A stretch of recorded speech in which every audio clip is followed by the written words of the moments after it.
رات کے پچھلے پہر جب شہر کی روشنیاں دھندلا چکی تھی اور بارش کی ہلکی بوندا باندی نے سڑکوں پر ایک عجیب سی چپ چاپ بچھا دی تھی، انسپکٹر شہریار اپنی پرانی جیپ میں بیٹھے مضافاتی علاقے کی اس عالی شان مگر ویران حویلی کی طرف بڑھ رہے تھے جہاں سے کچھ دیر پہلے ایک پرسرار فون کال موصول ہوئی تھی۔ حویلی کے صدر دروازے پر پہنچتے ہی انہیں ایک عجیب سی ٹھنڈک کا احساس ہوا جو صرف موسم کی وجہ سے نہیں تھی بلکہ وہاں کی فضا میں پھیلی ہوئی کسی انجان خوف کی عکاسی کر رہی تھی۔ چوکیدار نے تھر تھراتے ہوئے ہاتھوں سے دروازہ کھولا تھا اور بغیر کچھ کہے اوپر کی منزل کی طرف اشارہ کر دیا جہاں کمرہ نمبر 102 کا دروازہ آدھا کھلا ہوا تھا۔ جیسے ہی شہریار کمرے میں داخل ہوئے ان کی نظر سامنے فرش پر پڑی لاش پر ٹھہر گئی۔ یہ شہر کے معروف بزنس مین سیٹھ ہاشم کی لاش تھی جو بظاہر بالکل پرسکون حالت میں پڑے تھے، لیکن ان کی آنکھیں کھلی ہوئی تھیں جن میں ایک ابدی خوف منجمد ہو چکا تھا۔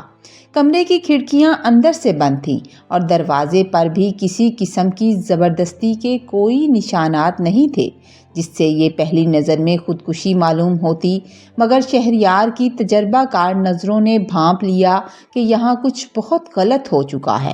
انہوں نے غور کیا کہ سیٹھ ہاشم کے دائیں ہاتھ کی انگلیاں اور ایک کاغذ کے ٹکڑے پر جمی ہوئی تھی جو شاید وہ مرتے وقت لکھ رہے تھے۔ کاغذ پر صرف 3 الفاظ لکھے تھے، وہ واپس آ، اور اس کے بعد قلم کی ایک لمبی لکیر کاغذ کو چیرتی ہوئی فرش تک چلی گئی تھی۔ یہ ادھورا جملہ ایک بہت بڑے طوفان کا پیش خیمہ تھا کیونکہ سیٹھ ہاشم کا کوئی جانی دشمن بظاہر موجود نہیں تھا مگر ان کی تجوری کھلی ہوئی تھی۔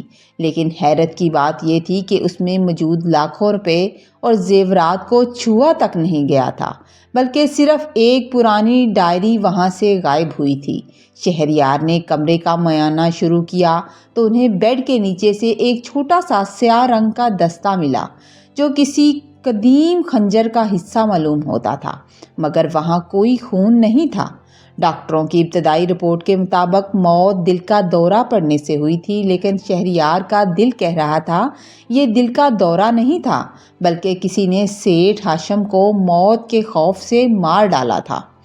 جیسے جیسے رات گہری ہوتی گئی حویلی کے ملازمین سے پوچھ گچھ کے دوران ایک سنسنی خیز انکشاف ہوا تھا کہ سیٹھ ہاشم پچھلے 1 ہفتے سے کسی نادیدہ سائے سے ڈرتے ہوئے آتے تھے اور اکثر راتوں کو اپنے کمرے میں کسی سے اونچی آواز میں بحث کرتے سنائی دیتے تھے، حالانکہ کمرے میں ان کے علاوہ کوئی نہیں ہوتا تھا۔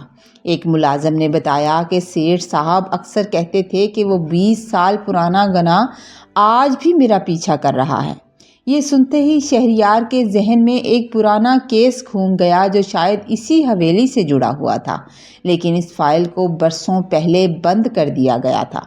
تفتیش کے دوران جب کمرے کی الماری کے پیچھے ایک خفیہ راستہ دریافت ہوا تو سب کے ہوش اڑ گئے تھے کیونکہ وہ راستہ براہ راست حویلی کے پچھلے حصے میں موجود اس پرانے کنویں کی طرف جاتا تھا جسے کبھی منحوس قرار دے کر بند کر دیا گیا تھا۔ شہریار جب اس رستے سے نیچے اترے تو انہیں وہاں تازہ پیروں کے نشانات ملے جو اس بات کا ثبوت تھے کہ قاتل ابھی زیادہ دور نہیں گیا ہے، یا شاید وہ ابھی تک اسی حویلی کے کسی کونے میں چھپا ہوا ہمیں دیکھ رہا ہے۔ اچانک حویلی کی بجلی چلی گئی اور اندھیرے میں ایک زوردار چیخ گونجی تھی جو باورچی خانے کی طرف سے آئی تھی۔ جب پولیس اہلکار دوڑے اور دوڑ کر وہاں پہنچے تو وہاں باورچی بے ہوش پڑا تھا اور اس کے سینے پر وہی سیاہ دستک کا نشان بنا ہوا تھا جو سیٹھ ہاشم کے ہاتھ میں موجود تھا۔ کاغذ کے پیچھے ابھر آیا تھا یہ ایک ایسا معمہ بنتا جا رہا تھا جس کی ہر کڑی دوسری سے زیادہ الجھی ہوئی تھی۔ شہریار نے محسوس کیا کہ کوئی ان کی ہر حرکت پر نظر رکھے ہوئے تھا اور شاید اگلا نشانہ وہ خود بھی ہو سکتے تھے۔ انہوں نے فوراً اپنے اسسٹنٹ کو فون کیا اور اس پرانی فائل کا ریکارڈ نکالنے کو کہا تھا جس کا ذکر کچھ دیر پہلے ملازم نے کیا تھا، مگر جواب میں جو بات انہیں بتائی گئی اس نے ان کے پیروں تلے سے زمین نکال دی۔ اسسٹنٹ نے لرزتی ہوئی آواز میں بتایا، سر، اس کیس سے جڑے تمام گواہ پچھلے 3 دنوں میں ایک ایک کر کے مر چکے ہیں اور سیٹھ ہاشم اس کے آخری گواہ تھے۔ اب سوال یہ تھا کہ اگر سب گواہ مر چکے ہیں تو وہ کون سی حقیقت تھی جسے چھپانے کے لیے یہ قتل عام کیا جا رہا تھا، اور وہ کون ہے جس کا ذکر سیٹھ ہاشم نے اپنے آخری الفاظ میں کیا تھا؟ کیا یہ کوئی انسان ہے یا کوئی ایسا ماضی کا سایہ جو اب حقیقت بن کر لوٹ آیا ہے؟ رات کی سیاہی میں حویلی کی دیواروں سے آتی سرگوشیاں اب صاف سنائی دے رہی تھی، جیسے وہ کہہ رہی ہوں کہ کوئی نہیں بچے گا۔ شہریار نے اپنی ریوالور نکالی اور اس اندھیرے راستے کی طرف قدم بڑھائے جہاں سے ایک پراسرار خوشبو آ رہی تھی، وہی خوشبو جو سیٹھ ہاشم کی لاش کے پاس سے بھی آ رہی تھی۔ اچانک ان کے پیچھے کسی نے قدموں کی چاپ چھوڑ دی۔ شہریار تیزی سے مڑے تھے مگر وہاں کوئی نہیں تھا، صرف دیوار پر ایک سایہ لہرایا تھا اور پھر غائب ہو گیا تھا۔ اسی لمحے انہیں احساس ہوا کہ وہ اس جال میں اکیلے نہیں ہیں بلکہ شکاری خود ان کے پیچھے کھڑا ہوا ہے۔ حویلی کے اس تاریک گلیارے میں جہاں خاموشی کسی زہریلے ناگ کی طرح آہستہ آہستہ رینگ رہی تھی، انسپکٹر شہریار کی سانسیں تیز ہو رہی تھیں، کیونکہ انہیں محسوس ہو رہا تھا کہ اندھیرے میں چھپی ہوئی کوئی آنکھ ان کے ہر قدم کا تعاقب کر رہی تھی۔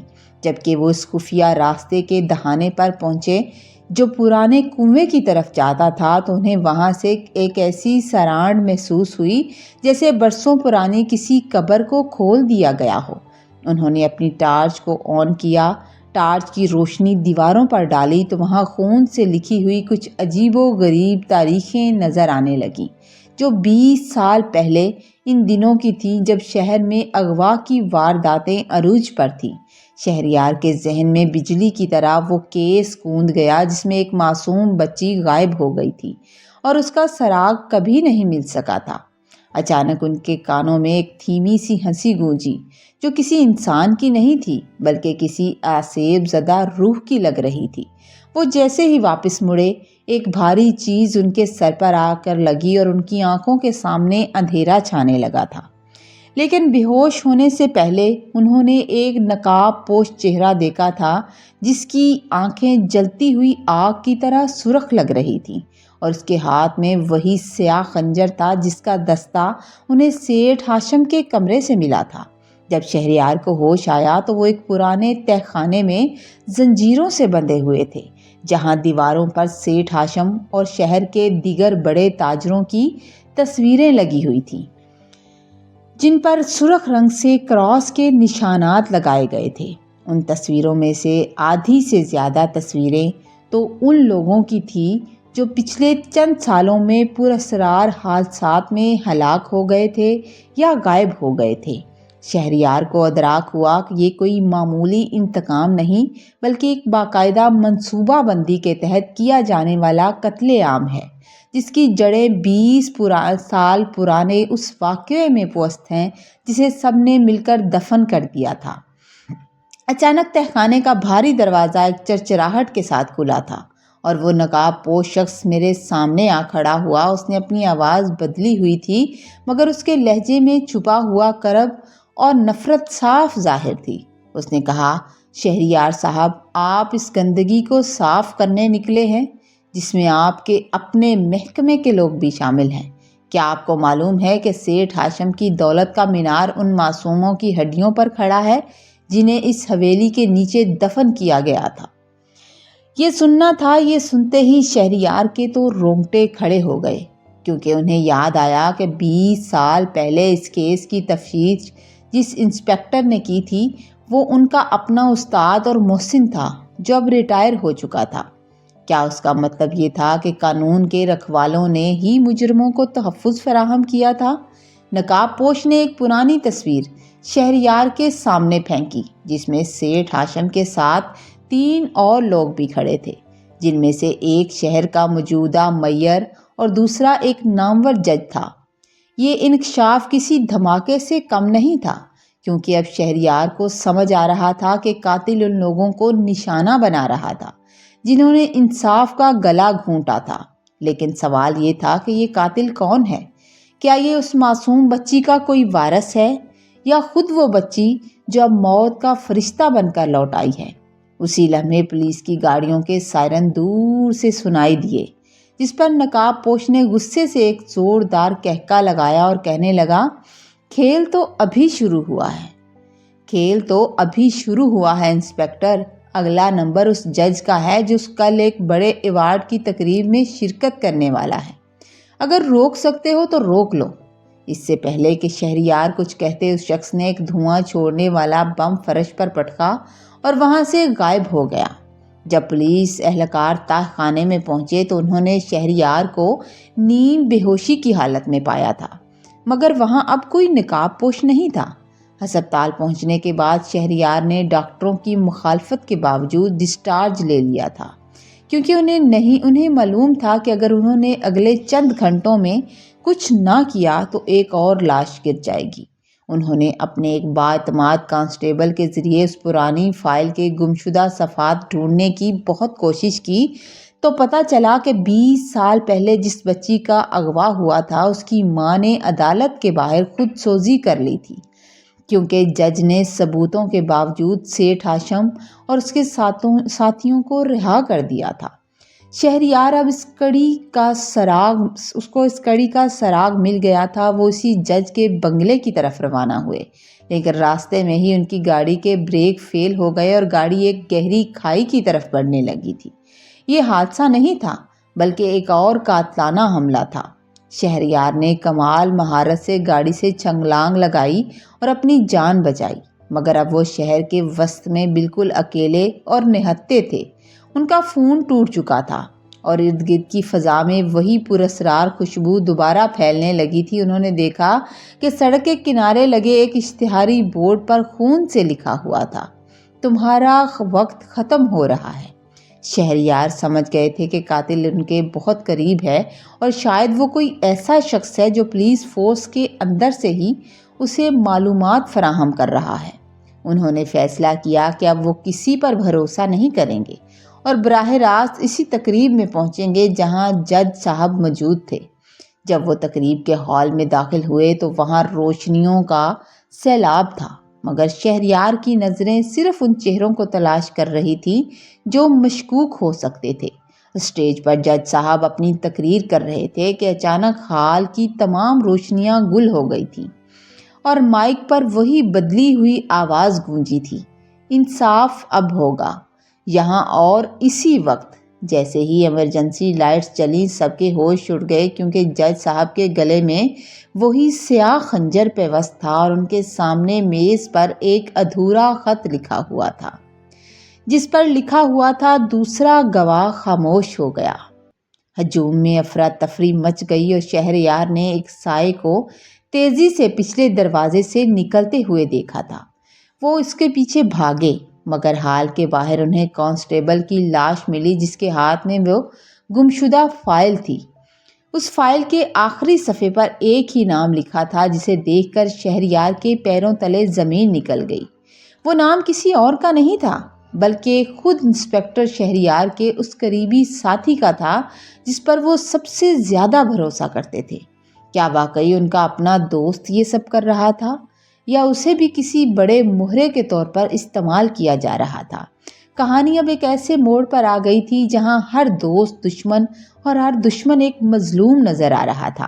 شہریار نے محسوس کیا کہ وہ ایسی دلدل میں پھنس گئے تھے جہاں سچ بولنے کی قیمت صرف اور صرف موت تھی، اور اب تیسری قسط میں اس راز سے پردہ اٹھنا تھا کہ کیا شہریار خود کو اس الزام سے بچا پائیں گے جو اب ان پر لگنے والا تھا، کیونکہ جد کے قتل کے وقت وہ سب سے قریب تھے اور ان کے ہاتھ خون سے رنگے ہوئے تھے۔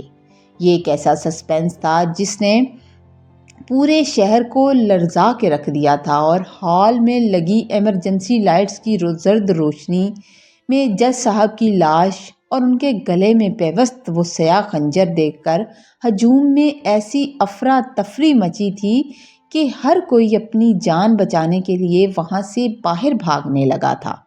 انسپکٹر شہریار جو ابھی ابھی لاش کے قریب پہنچے تھے، انہوں نے بے اختیار خنجر کو چھونے کی کوشش کی تاکہ کوئی سراغ مل سکے، مگر یہی ان کی سب سے بڑی غلطی ثابت ہوئی، کیونکہ ٹھیک اسی لمحے ہال کے بڑے دروازے سے پولیس فورس داخل ہو رہی تھی جس کی قیادت ان کا اپنا جونیئر افیسر وقاص کر رہا تھا۔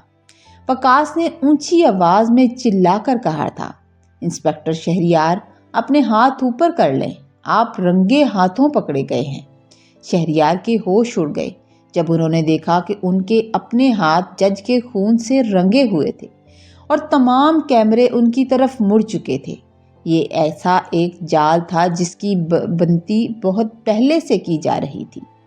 شہریار نے محسوس کیا کہ وہ اگر ابھی گرفتار ہو گئے تو سچ کبھی سامنے نہیں آئے گا، اس لیے انہوں نے ایک لمحہ ضائع کیے بنا ہی قریب موجود کھڑی کھڑکی کا شیشہ توڑا اور باہر کی گہری تاریکی میں چھلانگ لگا دی تھی۔ پیچھے سے گولیوں کی تھر تھراہٹ صاف سنائی دے رہی تھی اور پولیس کی گاڑیاں ان کا تعاقب کرنے لگیں۔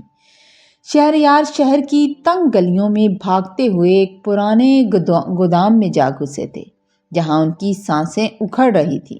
انہوں نے وہ فائل کھولی جو کانسٹیبل کی لاش کے پاس سے ملی تھی۔ اس کے آخری صفحے پر لکھے ہوئے ناموں کو وہ دوبارہ غور سے دیکھنے لگے۔ دوبارہ غور سے دیکھا تو وہاں وقاص کا نام درج تھا، مگر اس کے ساتھ ایک مہر لگی تھی جو محکمہ پولیس کے خفیہ سیل کی تھی۔ شہریار کو ادراک ہوا کہ وقاص تنہا نہیں ہے، بلکہ وہ اس طاقتور گروہ کا مہرہ ہے جو 20 سال پرانے گناہوں کو چھپانے کے لیے کسی بھی حد تک جا سکتا ہے۔ اچانک گودام کے دروازے پر ایک دستک ہوئی، وہی مخصوص سیاہ دستک جو موت کا پیغام سمجھی جاتی تھی۔ شہریار نے اپنی ریوالور نکالی تھی، مگر سامنے کوئی دشمن نہیں تھا، بلکہ وہ نقاب پوش کھڑا تھا جس نے پہلے ان پر حملہ کیا تھا۔ اس بار نقاب پوش نے اپنا نقاب الٹا تو شہریار کے پیروں تلے سے زمین نکل گئی۔ سٹوری کا اگلا پارٹ شام 6 بجے اپلوڈ ہوگا۔ سٹوری کا اگلا پارٹ دیکھنے کے لیے چینل پر نئے ہیں تو پلیز چینل کو سبسکرائب کیجیے۔ سٹوری اچھی لگے تو لائک اور کامنٹ میں اظہار ضرور کیجیے۔